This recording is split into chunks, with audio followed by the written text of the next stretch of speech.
And we're back with part 2 of our time with James Baldwin's masterpiece, Going to Meet the Man. I won't say this is my favorite story we're doing because it's so disturbing, but it might be the best written story we cover all semester. Case also asks, why is Jesse reliving all these memories? It restores his racism. It restores his manhood. It reminds him that he's working in a great tradition of dominating African Americans and keeping them in their place in town. It's disgusting. Haley Kiggins, why does Jesse enjoy witnessing something as horrific as a lynching? Again, I talked about that earlier. He's bonding with his father. He has this excitement about his mother. It's like an Oedipal moment, a movement into puberty for him and everybody around him. I mean, this is very scary to think about, but I think any of us could fall victim to being a part of a mob, especially if we're young, adults too, being a part of a mob that is so jazzed. And Google image search lynchings, right? Go ahead, Google image search lynchings, and you will see they were mobs of white people. Special trains were run. We learned this in history class. Special trains were run so people could go to a lynching. So hundreds of people would be at these things.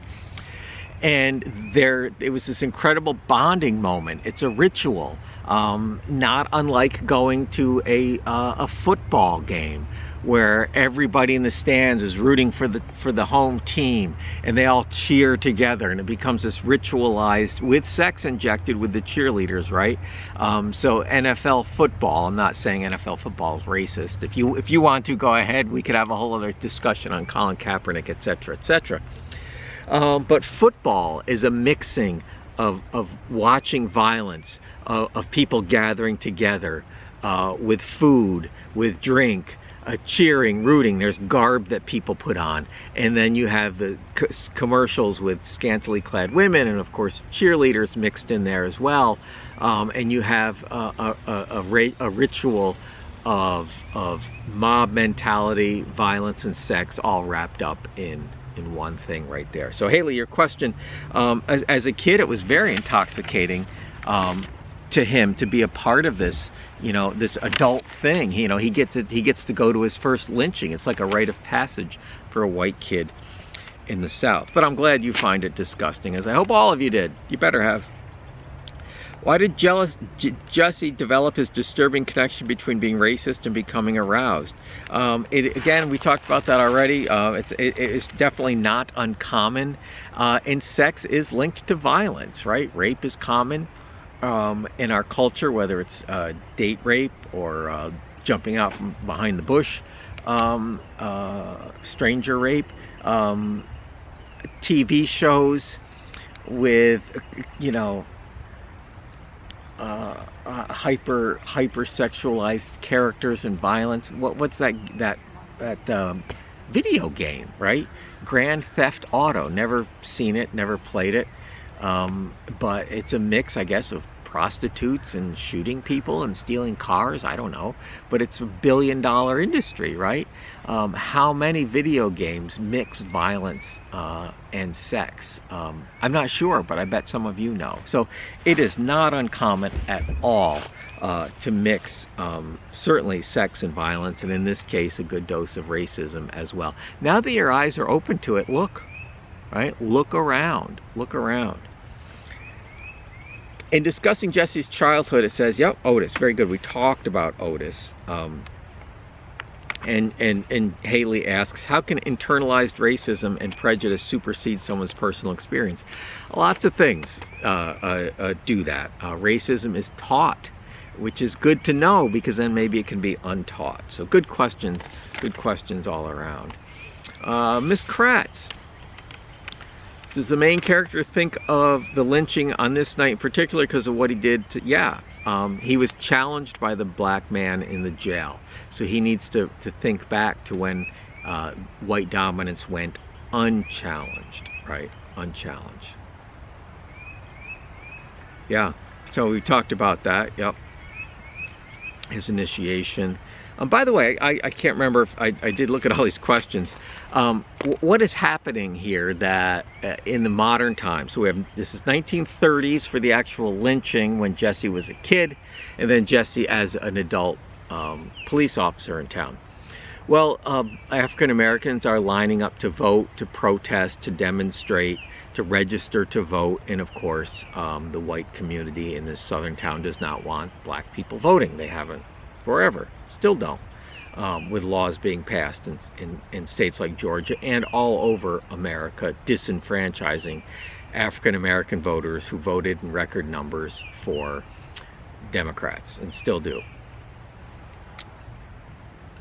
So this is in the 1950s, and African Americans are lining up to demonstrate, to assert their right to vote. They're singing songs, right? Whenever groups demonstrate, they often sing songs as a bonding moment, and that singing drives, which is singing is a very ritualized, and rhythm gets inside of us. That really bothers Jesse a great deal. That really bothers Jesse a great deal. And so that's what he's doing. That's what he's arrested this kid for being the leader of the demonstration, and tortures him for also.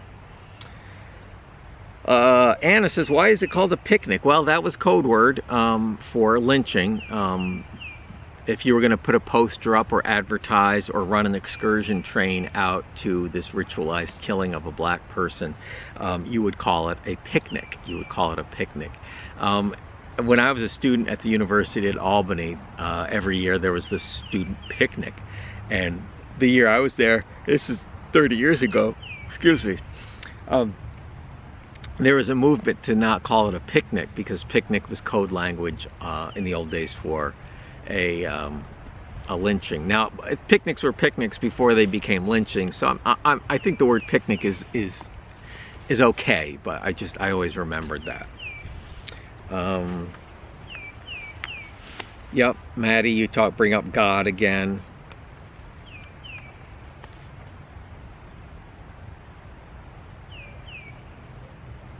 Yes, very good, very good, very good.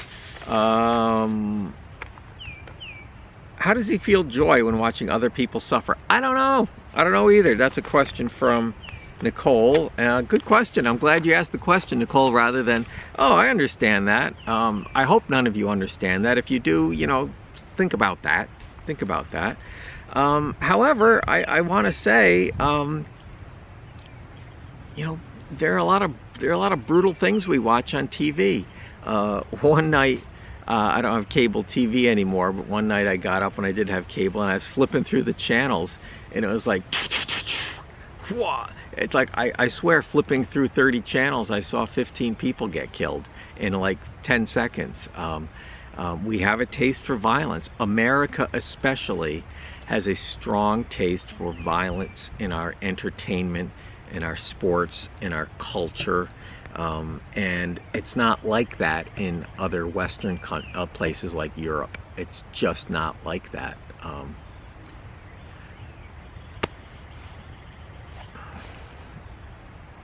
What was a good question from Amanda Rustic? What was James Baldwin's life like? Well, that's a good question. James Baldwin was born in Harlem, a traditionally black section of Manhattan, New York City.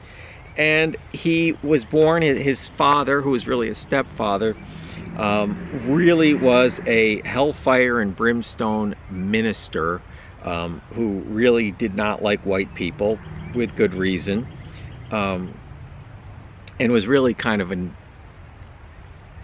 tough character, to say the least. A very sort of, again, a hellfire and brimstone minister, and that formed Baldwin. And Baldwin actually became a minister, preacher for a while.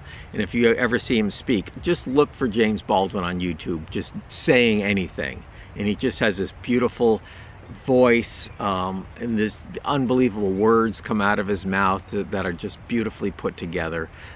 He's really a marvelous person. So he grew up the stepson of a preacher in Manhattan, and went on to become a writer. and a very successful one at that, and an intellectual as well. He debated conservative Bill Buckley. There's something else you can look up on the YouTube, James Baldwin and William Buckley. And James Baldwin just eviscerated the white conservative Bill Buckley, talking about issues of race. Let's see, Lily asks, what happens to Jesse? Well, he gets his erection back and gets laid at the end from his wife. And hopefully they're not making more little racists, but who knows. You asked who was singing the song. That would be the Demonstrators. And Lily asks a good question. Is the main character jealous of the African-American people in the story? And I want to say yes. And that's a very astute question. We often, jealousy and hatred often go together. I think he's jealous of their bond with each other, because as he tells us in the story, the bond between white people is not what it used to be, right? They never had to worry about ratting each other out. Everybody was okay with lynching in the 1930s.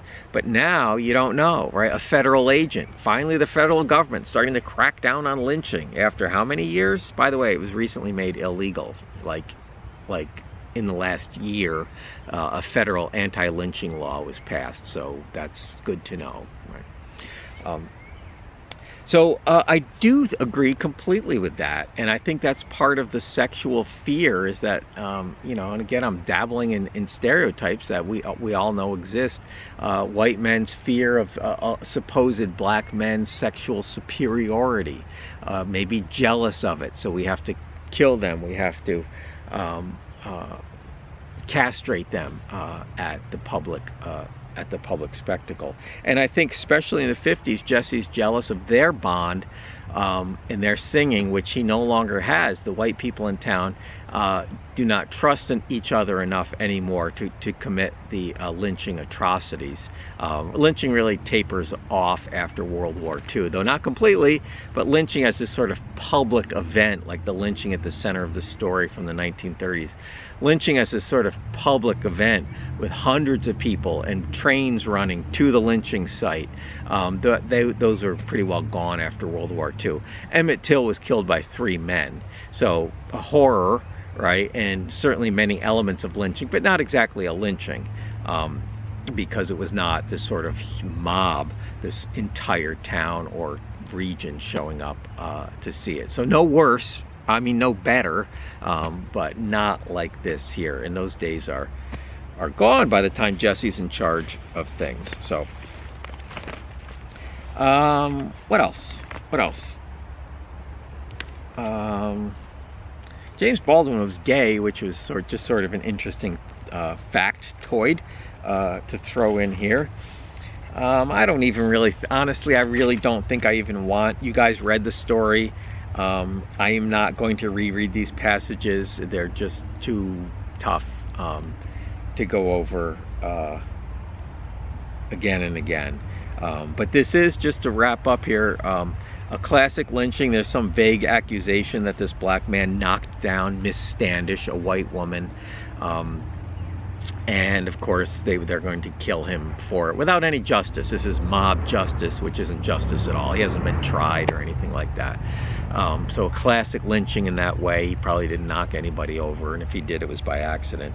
But the purpose of a lynching was to send a lesson to other African Americans that we're white, we can dominate you and kill you at will, and also to bond people and to educate the next generation here, Jesse, into the ritual of racism. So I think that's, a couple of you asked about the theme of the story. I think that is the theme of the story. The memory of the lynching makes him feel good again. It cures his impotency. White manhood is restored in the end, right? Goes about the business of making more racists. And white womanhood linked to racial domination, attacking stereotype of African-American males, threat to white women. Yes, yes, and yes. So Baldwin is just putting this all of this racism on display and drawing people's attention to it. And somebody asked, I think it was Amanda, how was this story received in its time? And I gotta say, I don't know.